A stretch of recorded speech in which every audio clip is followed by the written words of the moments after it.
Hello guys, welcome to my YouTube channel. আজি মই খুব এটা ইম্পৰ্টেণ্ট টপিক এটাৰ ওপৰত ডিছকাশ্যন কৰিম। ইংলিছ আৰু আছামিজ মিডিয়াম দুটাতে বুজাম।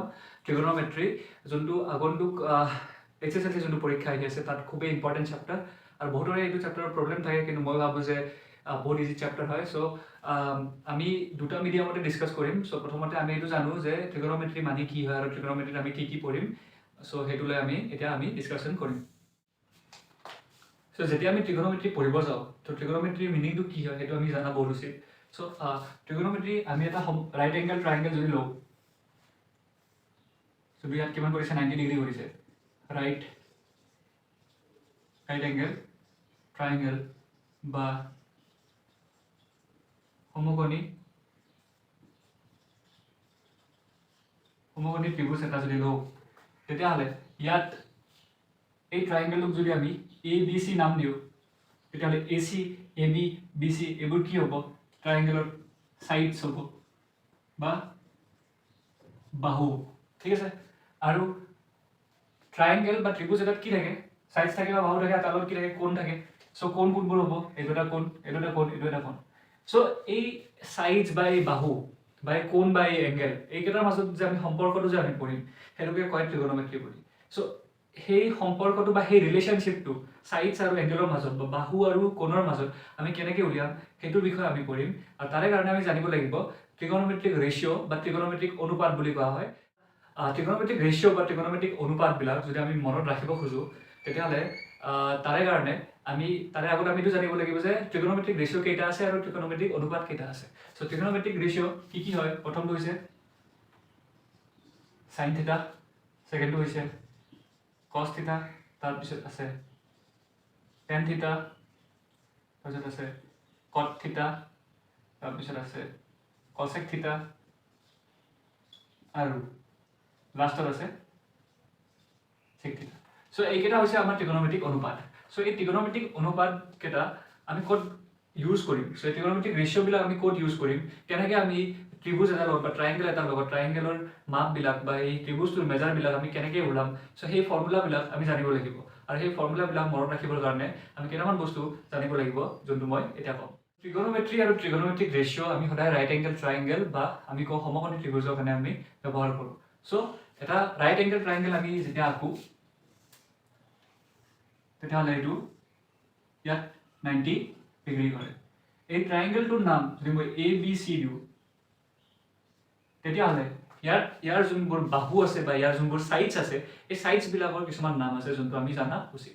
চ' প্ৰথমতে এইটো 90 ডিগ্ৰী কৰিছে, 90 ডিগ্ৰী কৰি আছে। চ' এইটোক আমি ক'ম পাৰপেণ্ডিকুলাৰ বুলি ক'ম, অসমীয়াত ক'ম আমি লম্ব। ঠিক আছে, এইটো হৈছে আমাৰ বেছ, যোনটো আমি অসমীয়াত কওঁ ভূমি, আৰু এইটো হৈছে আমাৰ হাইপোটেনাছ। এই সাইডটোৰ নাম হৈছে, এই বাহুটোৰ নাম হৈছে হাইপোটেনাছ, আৰু আমি অসমীয়াত আমি কৰ্ণ বুলি কওঁ বা অতিভুজ বুলি কওঁ।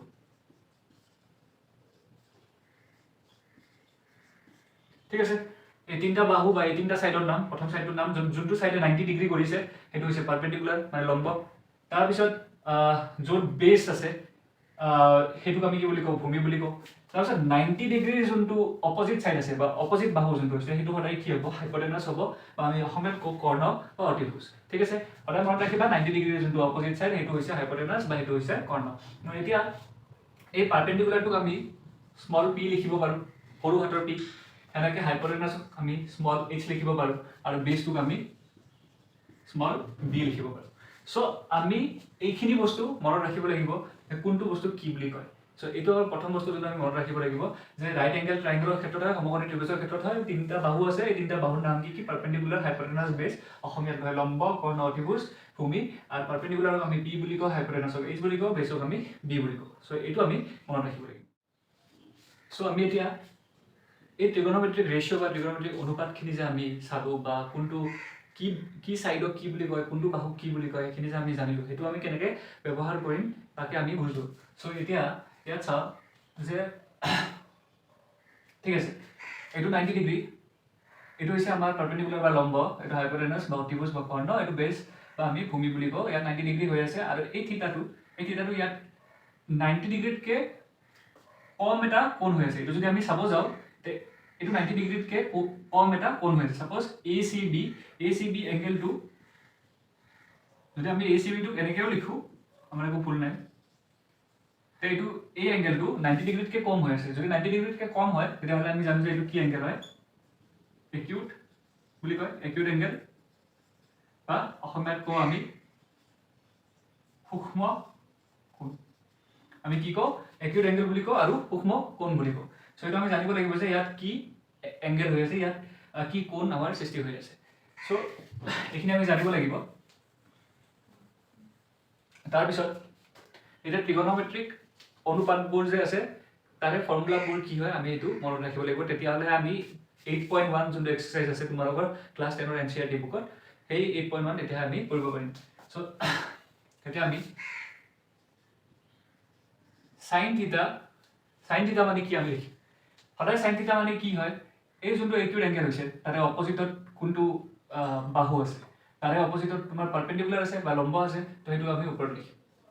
আৰু ইয়াৰ যোনটো অপজিটত আছে h, সেইটো আমি তলত লিখিম। আলটিমেটলি sin থিটা মানে কিমান হ'ব, p/h, সো p মানে লম্ব, h মানে আমাৰ অতিভুজ। এনেকে sin থিটা তাৰপিছত আমি cos থিটা লিখিম। cos থিটা এনেকে যদি চাব যাওঁ তেতিয়াহ'লে cos থিটা হ'ব b/h, ঠিক আছে। এতিয়া sin থিটা আৰু cosec থিটা, sin থিটা আৰু cosec থিটা এই দুটাৰ মাজত এটা সম্পৰ্ক আছে। sin থিটা আৰু cosec থিটাৰ মাজত এটা সম্পৰ্ক আছে। এই সম্পৰ্কটো কি হয়, যে sin থিটা ইকুৱেল টু 1/cosec থিটা। তাৰ মানে দুটাৰ কি হয়, অপজিট হয় বা উল্টাটো হয়, ঠিক আছে। তো যদি sin থিটা p/h হয় তেতিয়া cosec থিটা কিমান হ'ব, cosec থিটা ইকুৱেল টু 1/sin থিটা, 1/ph, এটা হৈ যাব h/p, ঠিক আছে। তো ইয়াত আমি কি লিখিব পাৰো, cosec থিটা ইকুৱেল টু h/p। এনেকে cos থিটা আৰু sec থিটাৰ মাজত সম্পৰ্ক আছে বা ৰিলেশন আছে। তো sec থিটা ইকুৱেল টু আমি কি লিখিব পাৰো, h/b লিখিব পাৰো, ঠিক আছে। তো একে ধৰণে আমি tan থিটাটো কি লিখিম, তাৰ মানে tan থিটাৰ এটা ফৰ্মুলা আছে। সেই ফৰ্মুলাটো হৈছে tan থিটা ইকুৱেল টু sin থিটা বাই cos থিটা। এইটো হৈছে tan থিটাৰ ফৰ্মুলা। তো sin থিটা কিমান আছে, p/h, আৰু cos থিটা কিমান আছে, b/h। এইটো যদি ওপৰত গুচি যায় p/h ইনটু h/b কি হ'ব, p/b হ'ব, ঠিক আছে। আকৌ tan থিটা আৰু cot থিটাৰ মাজত এটা ৰিলেশন আছে। tan থিটা ইকুৱেল টু 1/cot থিটা হয়। তাৰ মানে cot থিটা ইকুৱেল টু কি লিখিব পাৰো আমি, 1/tan থিটা। আমি ক্ৰস মাল্টিপ্লিকেশন বা বজ্ৰ গুণন কৰি কিনে আমি কৰিব পাৰো। এইটো কিমান হ'ব, cot থিটা ইকুৱেল টু 1/pb। সো এটা যদি এইটো ওপৰত যায় তেতিয়াহ'লে কি হ'ব, b/p, ঠিক আছে। তাৰ মানে cot থিটা মানে কি হ'ব, b/p হ'ব। সো আমি কেনেকৈ মনত ৰাখিম, মনত ৰখা উপায়টো কি, যদি sin থিটা মনত ৰাখা তেতিয়াহ'লে আমি cosec থিটা মনত ৰাখিব নালাগে। আমি জানো যে sin থিটা আৰু cosec থিটাৰ মাজত এটা কি আছে, ৰিলেশন আছে, এটা সম্পৰ্ক আছে যে sin থিটা ইকুৱেল টু p/h হ'লে cosec থিটা কি হ'ব, h/p। এনেকৈ cos থিটা ইকুৱেল টু b/h, cos থিটা যদি আমি মনত ৰাখো, b/h টো যদি আমি মনত ৰাখো তেতিয়াহ'লে sec থিটা ইকুৱেল টু কি হ'ব, h/b। আমি জানো উল্টা হয়। আৰু tan থিটাটো এনেকৈ যদি আমি মনত ৰাখো p/b, তেতিয়াহ'লে আমি cot থিটা মনত ৰাখিব নালাগে, কাৰণ আমি জানো যে এইটো কি হয়, উল্টা। সো এনেকৈ যদি আমি মনত ৰাখো তো আমি এক্সাৰসাইজ 8.1 যিখিনি ম্যাথছ আছে সেইখিনি আমি কৰিব পাৰিম। সো ইয়াত যদি চাওঁ sin থিটাত p মানে মই কৈ দিছো আগতে, p মানে হৈছে লম্ব, ঠিক আছে। h মানে হৈছে হাইপোটেনাস বা আমি কি কওঁ, অতিভুজ বা কৰ্ণ বুলি কওঁ। সেনেকৈ এইটো হ'ব তোমাৰ বেছ, এইটো হাইপোটেনাস। সো এনেকৈ আমি মনত ৰাখিব লাগিব। সো এই গোটেই ট্ৰিগনোমেট্ৰি যিখিনি অনুপাত বা ৰেচিঅ' বুলি আমি কওঁ, এই গোটেই লিষ্টখন আমি মনত ৰাখিব লাগিব, তেতিয়াহ'লেহে আমি মেথছবোৰ কৰিব পাৰিম, নহ'লে আমি কৰিব নোৱাৰো। গতিকে এইটো মনত ৰাখিব লাগিব। সো ইম্পৰ্টেণ্ট পইণ্ট একেটাই হয় যে ইয়াত 90 ডিগ্ৰী সৃষ্টি হৈছে, ইয়াত কিমান হৈছে, ইয়াত থিটা হৈছে। থিটাটো কি এংগেল হয়, একিউট এংগেল বা সূক্ষ্ম কোণ হয়। কিয় হয়, কাৰণ এইটো 90 ডিগ্ৰীতকৈ কম হয়। সো সেইটো কাৰণে এইটো কি বুলি কয়, সূক্ষ্ম কোণ বা একিউট এংগেল বুলি কওঁ। আৰু তোমাৰ এইটো কয় পাৰপেন্ডিকুলাৰ, এইটো হাইপোটেনাস, এইটো বেস, ঠিক আছে। আৰু এটা বস্তু আমি মনত ৰাখিব লাগিব যোনটো আমি আগৰ ক্লাছত পঢ়িছিলো, পাইথাগোৰাছৰ সূত্ৰ বা পাইথাগোৰাছ থিওৰেম, ঠিক আছে। এটা সমকোণী ত্ৰিভুজ, এটা পাইথাগোৰাছৰ থিওৰেম, অসমীয়া স্পেলিংটো চাগে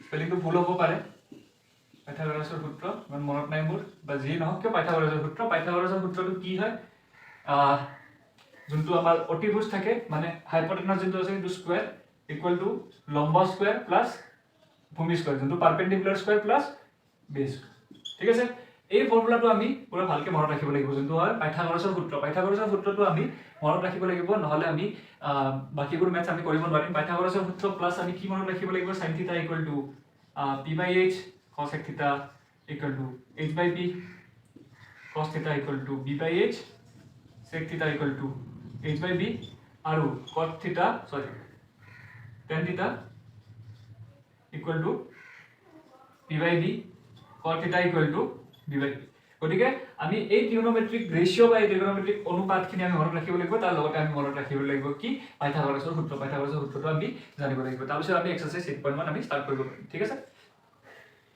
সো স্টুডেন্টস মোৰ যদি এক্সপ্লেনেশনখিনি শুনি তোমালোকৰ ভাল লাগিছে মোৰ যদি বুজোৱাখিনি শুনি তোমালোকৰ ভাল লাগিছে তে ডেফিনেটলি মোৰ ভিডিওটো লাইক কৰিবা শেয়াৰ কৰিবা আৰু সাবস্ক্ৰাইব কৰিবা আৰু যদি তোমালোকে বিচাৰা যে আৰু বেছি কন্টেন্ট বুজাব লাগে বা বেছি কনসেপ্ট বুজাব লাগে ট্ৰিগোনোমেট্ৰিক লৈ যোনটো আমাৰ অনুশীলনী 8.1 আছে বা এক্সাৰসাইজ 8.1 আছে সেইটো মই নেক্সট ভিডিওত কৰিম তাৰে কিছুমান মেথছ মই কৰিম কিন্তু তোমালোকৰ যদি ভাল লাগিছে তেতিয়াহলে কমেন্ট সেকশনত জনাবা আৰু বেছিকৈ মই কিছুমান মেথছ কৰাম যেহেতু তোমালোকৰ এক্সাম আহি আছে so thank you so much for watching my video